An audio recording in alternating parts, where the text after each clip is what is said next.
Who were the Samaritans? Welcome to Granny's GodPod number 69.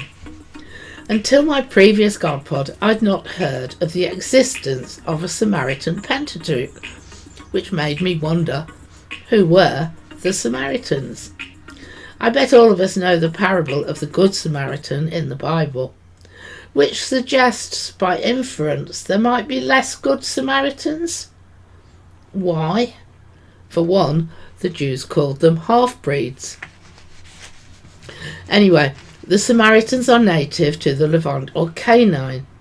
In the 9th century BC, the name Samaria became a region, when the city of Samaria became the capital of the northern Israelite kingdom under King Omri. For context, this was in the middle of the Iron Age, which dates from 1200 to 600 BC. In 721 BC, the northern kingdom of Israel fell to the Assyrians. Many of the people of Israel were led off to Assyria as captives, but some remained in the land and intermarried with foreigners planted there by the Assyrians.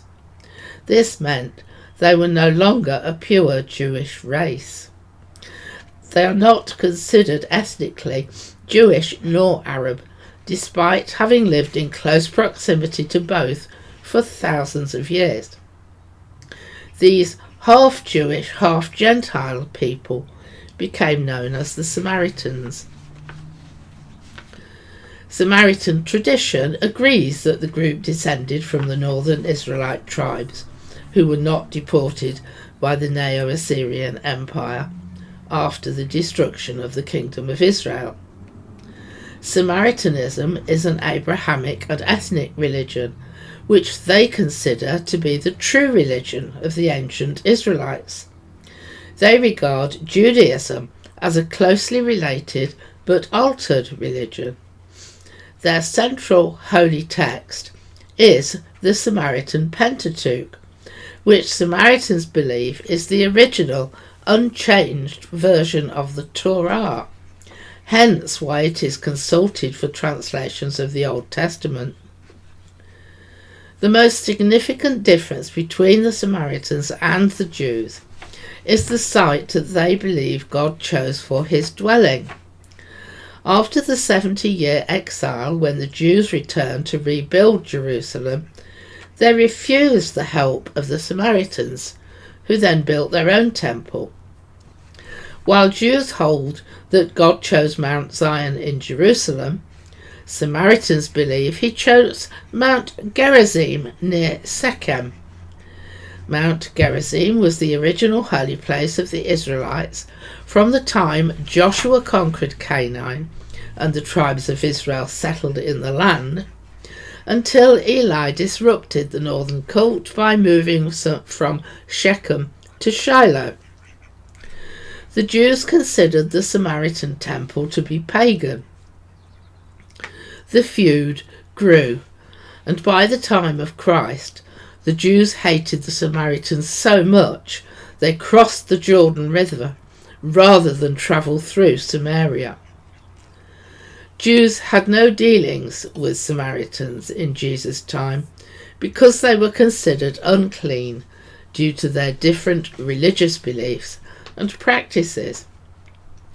We see this in John 4, verse 9, when the woman at the well asked Jesus, "How is it that you, a Jew, ask a drink of me, a woman of Samaria?"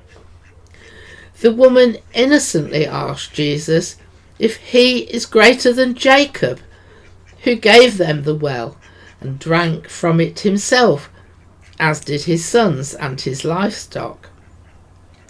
She says, "Our fathers worshipped on this mountain, but you say Jerusalem is the place where people ought to worship." Jesus tells her there will come a time when the Father will be worshipped neither on Mount Gerizim nor in Jerusalem.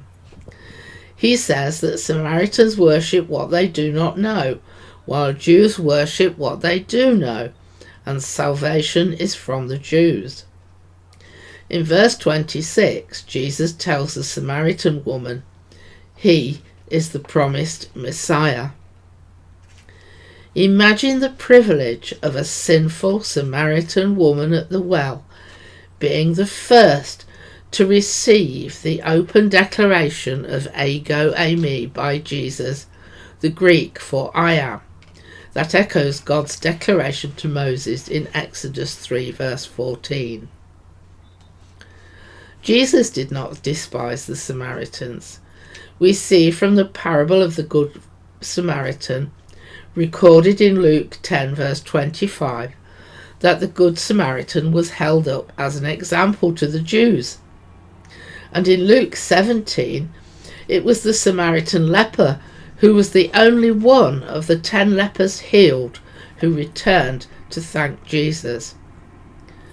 But we see the prejudice was on both sides of the religious groups. In Luke 9, verses 51 to 53, on his way to his crucifixion, Jesus sent messengers ahead to a Samaritan village to prepare for him. But the people there did not welcome him because he was heading for Jerusalem.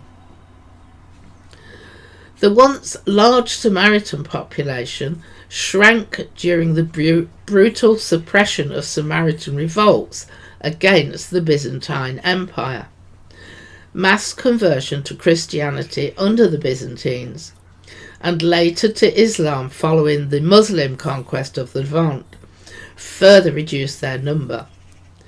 In the 12th century, the Jewish traveller Benjamin of Tudela believed only about 1900 Samaritans remained in the regions of Palestine and Syria.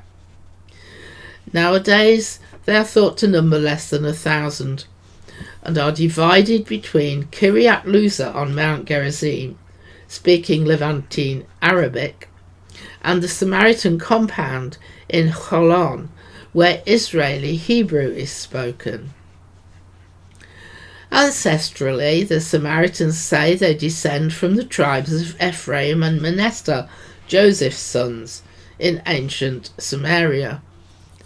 Jewish Orthodox tradition, based on the Bible, the historian Josephus, and the Talmud, has suggested their presence dated much later, to the beginning of the Babylonian captivity. But recent genetic studies support their descent from the indigenous tribes. Well, I hope that gave you some interesting info from a quick search online. Thanks for listening, and as always, I'll see you next time. Bye.